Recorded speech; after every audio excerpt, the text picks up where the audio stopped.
आसिला high court रे बड़ निजुक्ति रही एएस रो पदवी समस्त चाकिर सुजोग सैलरी रही 35,000 टंका निज मोबाइल आवेदन करें आपण ऑनलाइन माध्यम रे आवेदन करेंगे।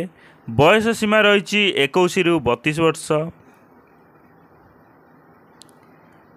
एमितिका सुजोग आपण हाथ छड़ा करंतु नहीं। कौन रही अपडेट देखिबा, वीडियोटी संपूर्ण देखंतु। ता पूर्व जदि चैनल को सब्सक्राइब करना सब्सक्राइब मध्य करनियंतु कहीं एभली नुआ नुआ अपडेट पाइबा पाई। जेकोसी जॉब बाहर मु आपण मानकु सर्वप्रथमे इनफॉरमेशन देवी। आरंभ करिबा update T. Odisha high court recruitment 2024 apply online ले हबो। एएसओ और स्टेनोग्राफर पोस्ट रही सैलरी रही 25,500 रु अधिक। आपण माने जेपरी पोस्ट पाइबे ताहा सैलरी मध्य सेपरी रहिबो। देखंतु प्रथम यार डिटेल्स जानिबा, जॉब विषय जानिबा कौन अच्छी अपडेट। यह को ऑर्गेनाइज किए करछि ना ओडिशा हाईकोर्ट कटक। ओके, यह एक परमानेंट जॉब रहिबो। कैटेगरी वाइज रोची Odisha government job. Okay, job रो नेम रहिबो कोन ना जूनियर स्टेनोग्राफर ओ असिस्टेंट सेक्शन ऑफिसर बा एएसओ। यह रोची ऑनलाइन मोड रे आपण अप्लाई करि परिबे। ऑनलाइन मोड रे ओके निज मोबाइल ले मध्य अप्लाई करिवे। किपरि अप्लाई करिवे ताहा मध्य मु आपण मानकु जणैबी। वीडियोटी संपूर्ण देखंतु। क्यों माने एथिरे अप्लाई करें? ऑल ओडिशा रो अप्लाई करें। ऑल ओडिशा रो पिला माने ही एथिरे अप्लाई करें। प्लेस बा पोस्टिंग केउठारे हबो ना ओडिशा रे एथिरे पोस्टिंग हेबो। ओके, कोनोसी बाहर को जीवा को पड़िबो नाही। ओडिशा रे एहा को आपण पोस्टिंग पाई परिबे।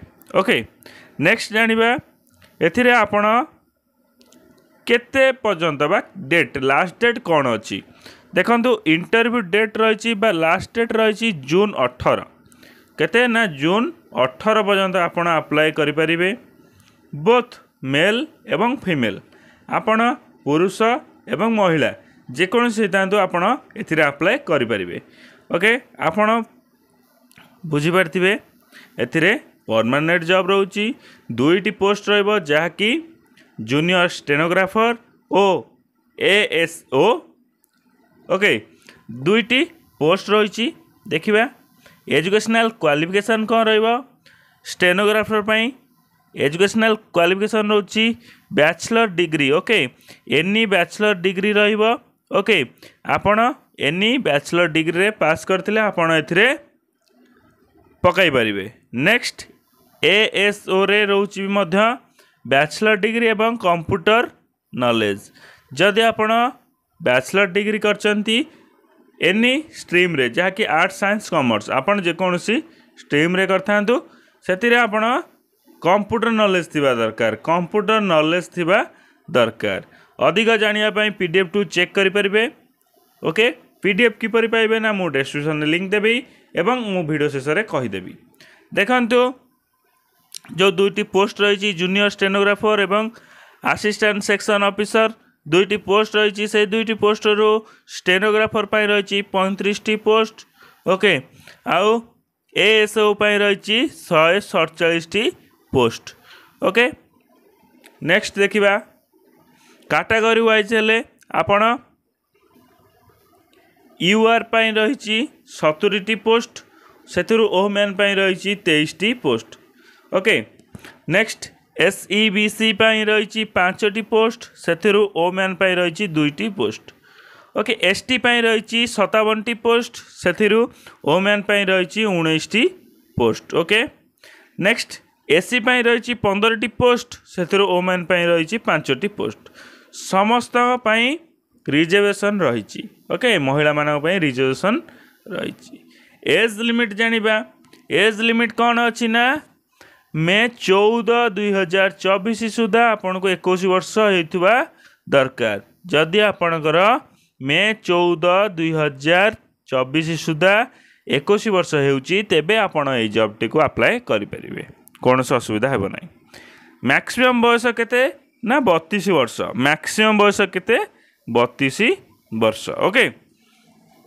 एथिरे आपण मानक पई रिलैक्सेशन मध्य रहिची ओबीसी मानक पई रहिची रिलैक्सेशन 3 वर्ष ओके। एससी एसटी मानक पई रहिची केते ना 5 वर्ष ओके। एक्स सर्वियन मानक पई मध्य 5 वर्ष ओके।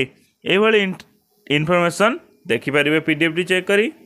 नेक्स्ट देखिबा सैलरी कथा कह गले मुझे तो सैलरी कथा जनई तथापि सैलरी जूनियर स्टेनोग्राफर पर रही 25,500 रु 81,100 पर्यंत सैलरी रही प्रमोशन है आपण माने सैलरी पाइपर। एएसओ पर रही केते ना 35,400 रु 1,12,400 पर्यंत पर मंथ सैलरी रही जहाँकि आपण प्रमोशन हेले पाइपर ओके। सैलरी तो जानले। सिलेक्शन मेथड सिलेक्शन प्रोसेस कौन रही ना प्रथम प्रिलिमिनारी एग्जाम हम तापर मेन्स एग्जाम हम कंप्यूटर टेस्ट भाइबा ओके। ये भली 4टी पर्याय आपणकर टेस्ट देबे आपण जदि एथिरे उत्तीर्ण हुअंती तेबे आपण एई जॉब टी पाइपर। लास्ट को रोची आपणकर सर्टिफिकेट वेरिफिकेशन बा डॉक्यूमेंट वेरिफिकेशन जदि आपणकर सर्टिफिकेट रे कोनोसी भूल नथिबो तेबे आपण श्योर ए चाकरीटी कहि परिबे ओके। नेक्स्ट देखंतु एथिरे आपण को अप्लाई करिया समय रे केते टका फीस लागिबो ना जनरल मानक पई रहिछि केते 500 टंका ओके। जनरल मानक पई 500 टंका ओबीसी पिला मानक पई मध्य 500 टंका ओके। देखिबा फीमेल मानक पई कोनोसी फीस पड़िबो नाही एससी एसटी मानक पई मध्य कोनोसी फीस पड़िबो नाही ओके। नेक्स्ट देखिबा इम्पोर्टेंट आउ एक डॉक्यूमेंट हेउची इम्पोर्टेंट डॉक्यूमेंट कौन कौन लागिबो म आपण मानको जणे दउची। देखंतु क्वालिफिकेशन सर्टिफिकेट आपण जेकोनसी हायर स्टडी करचंती तार डॉक्यूमेंट गुडिक आपण देबे। नेक्स्ट आपणकर जो सर्टिफिकेट रे इंक्लूडिंग जो अच्छी date of birth okay date of birth से सर्टिफिकेट देबे। नेक्स्ट रिसेंट फोटो 2टी कॉपी लगे कलर फुल सिग्नेचर एवं कैरेक्टर सर्टिफिकेट कार सर्टिफिकेट जदि एक्सपीरियंस किछि अच्छी दे पारिबे नचेत दरकार नहीं। आपण ए सब डॉक्यूमेंट गुडिक आपण पाखर जदि अच्छी तेबे आपण तुरंत ए पदवी पई अप्लाई करिनियंतु। देखंतु अप्लाई डेट केबे अप्लाई डेट इम्पोर्टेंट रोची अप्लाई डेट आपण मानक पई रहिछि स्टार्ट डेट रहिछि 20 मे ओके 20 मे ठारू आपण अप्लाई करि परिबे। केते पर्यंत लास्ट डेट ना जून 18 पर्यंत जून 18 पर्यंत लास्ट डेट रहिछि ओके।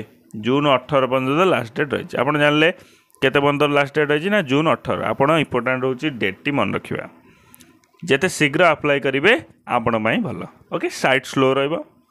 नेक्स्ट जानिबा एथिरे आ कोन मेंशन करछि हम जानिबा किपरि अप्लाई करेंगे आपण मध्य जानिचंती एथिरे मध्य मेंशन करा जाइछि ओके।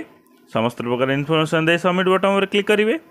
नेक्स्ट जानिबा आपण माने लिंक को मु पीडीएफ दे देबी डिस्क्रिप्शन में ओके। नेक्स्ट देखंतु पीडीएफ पई एई लिंक ओके अप्लाई पे ए लिंक अप्लाई अवेलेबल आसी ना मुझे आपण मानकु जणेबी अप्लाई डेट आसिले आउ एक वीडियो करदेवी आपण मानक पई ओके किपरि अप्लाई करेंगे मोबाइल माध्यम रे सहजरे ओके। कौन सी लैपटॉप दरकार नहीं कि कंप्यूटर दरकार नहीं आपण मोबाइल अच्छी जदि आपण मोबाइल माध्यम रे मध्य अप्लाई करेंगे।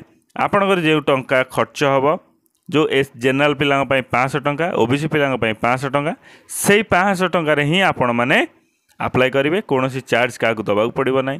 एससी एसटी पिला माने मागणार अप्लाई करेंगे कौन सी चार्ज दबा पड़ो ना। देखो मुझे नोटिफिकेशन टी देखाई दूसरी एठारे क्लिक करी देखो नोटिफिकेशन टी डाउनलोड करी आपण मानकु सामने देखाउची। देखो the high court of Odisha Cuttack okay advertisement बाहर जहाँकि 3/2024 डेट केते ना 14/5/2024 रे रिलीज कर जो दुईटी पोस्ट रही ओके मुझे आपण इनफर्मेशन टी समस्त प्रकार इनफर्मेशन दे देती तथापि आपण मैंने चाहिए आउ थे पीडीएफ टी को भल से पढ़े तापर आपण मैंने अप्लाई करेंगे देखो एथार सैलरी मेंशन कर सैलरी जनई डेट जनई ओके देखो वैकेंसी पोस्ट क्यों पोस्ट केते अच्छी मुझे जनई रिजर्वेशन जो फीमेल मान रही मुझे जनई नेक्स्ट देखा एज लिमिट आपको जनई 21 ओके देखो एग्जामिनेशन फी आपको जनई एग्जामिनेशन फी केते लगे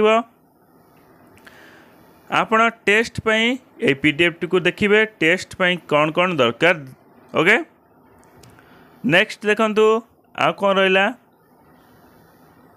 स्किल टेस्ट पई आपण मानकु जणाइथिली एभली पीडीएफ टी आपण माने चेक करि परिबे जदि कोनोसी अपडेट थिबो आपण माने मध्य जानि परिबे ओके जदि कोनोसी आपण बुझी पारु नांती तेबे मते कमेंट सेक्शन ले कमेंट करंतु मु आपण मानकु कमेंट पढ़ी आपणकर सॉल्यूशन मध्य दे देबी एवं 20 तारिख दिन जो अप्लाई हबो से दिन मु आपण मानकु अप्लाई रो लिंक यूट्यूब माध्यम रे आपण माने पाई परिबे मोर चैनल सहित जोड़ी हो रुहतु जदि चैनल को एपर्यंत सब्सक्राइब करना सब्सक्राइब कर दिंतु एवं लाइक करूँ सांग मानू शेयर कर दिंतु कहीं सुजोग आपण मानकु केबे मिलिबो नाही हाईकोर्ट रे चाकरी करने धन्यवाद वीडियो यदि भल लगी तेबे लाइक शेयर सब्सक्राइब करूँ जय जगन्नाथ।